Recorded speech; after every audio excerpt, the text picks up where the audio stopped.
नमस्कार दोस्तों, आज हम पेटेंट एक्ट 1970 की सबसे महत्वपूर्ण परिभाषा को समझेंगे और ये है सेक्शन 21J। इस छोटी सी परिभाषा में ही पूरे पेटेंट सिस्टम का मूल छिपा हुआ है।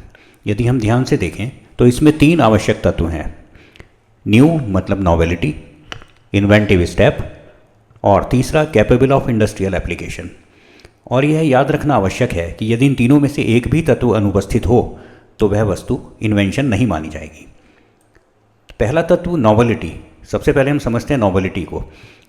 मैं आपसे एक सरल सा प्रश्न आपके सामने रखता हूँ कि यदि कोई वस्तु पहले से ही पब्लिक डोमेन में उपलब्ध है, जैसे कोई पुस्तक या पेटेंट डॉक्यूमेंट, रिसर्च पेपर या पब्लिक यूज़ में है, तो क्या हम उसे नया कहेंगे? उत्तर स्पष्ट है, नया कह ही नहीं सकते उसको। तो नॉवेलिटी का क्या अर्थ हुआ? वह ज्ञान जो पहले कभी सार्वजनिक रूप से उपलब्ध ना हुआ।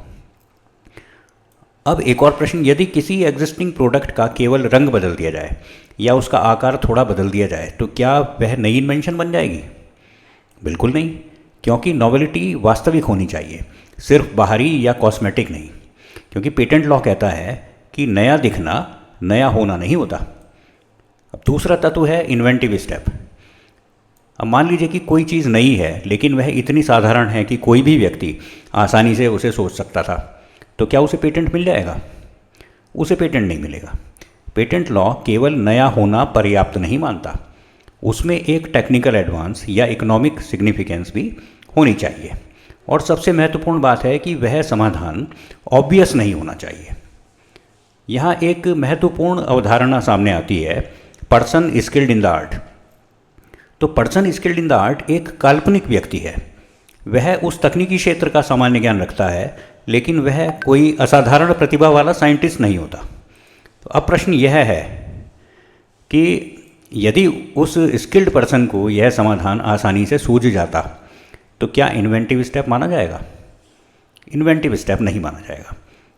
इसलिए इन्वेंटिव स्टेप का अर्थ है ऐसा समाधान जो सामान्य तकनीकी ज्ञान से स्पष्ट रूप से ऑब्वियस ना हो, नॉन ऑब्वियस हो।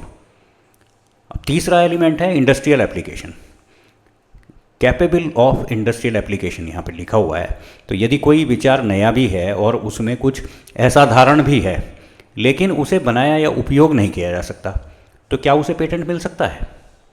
नहीं। पेटेंट लॉ केवल कल्पना को संरक्षण नहीं देता, यह केवल प्रयोग योग्य और उपयोगी सृजन को संरक्षण देता है। इसलिए इन्वेंशन को किसी इंडस्ट्री में बनाया या उपयोग किया जा सकना चाहिए। अब एक उदाहरण लेते हैं कि मान लीजिए किसी इन्वेंटर ने एक नया इंडस्ट्रियल मशीन कंपोनेंट बनाया है जो पहले कहीं पब्लिश नहीं हुआ था, जिसमें तकनीकी सुधार भी है और जिसे फैक्ट्री में बनाया उपयोग किया जा सकता है। तो क्या ये इन्वेंशन है? बिल्कुल इन्वेंशन है, क्योंकि तीनों तत्व हैं इसमें, नॉवेलिटी है, इन्वेंटिव स्टेप है, इंडस्ट्रियल एप्लीकेशन है। एक और एग्जाम्पल ले लेते हैं।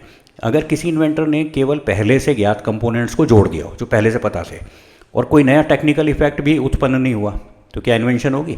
बिल्कुल नहीं होगी, क्योंकि इसमें इन्वेंटिव स्टेप नहीं है। एक और एग्जाम्पल ले लेते हैं। मान लीजिए कि नेचर में पहले से कोई पदार्थ मौजूद है, जैसे कि कोई प्लांट है या कोई प्राकृतिक पदार्थ है, तो क्या इन्वेंशन है ये? बिल्कुल भी नहीं है, क्योंकि प्रकृति की खोज पे किसी को ओनरशिप थोड़ी ना दी जाएगी।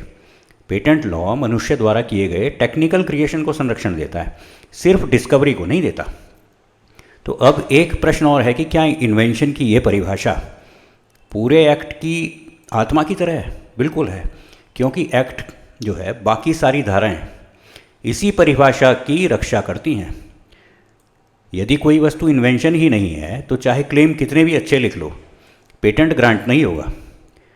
तो इस पूरी चर्चा का जो सार है वो क्या है कि इन्वेंशन वह है जहां तीनों तत्व एक साथ मौजूद हों, नवीनता, असाधारणता और उपयोगिता।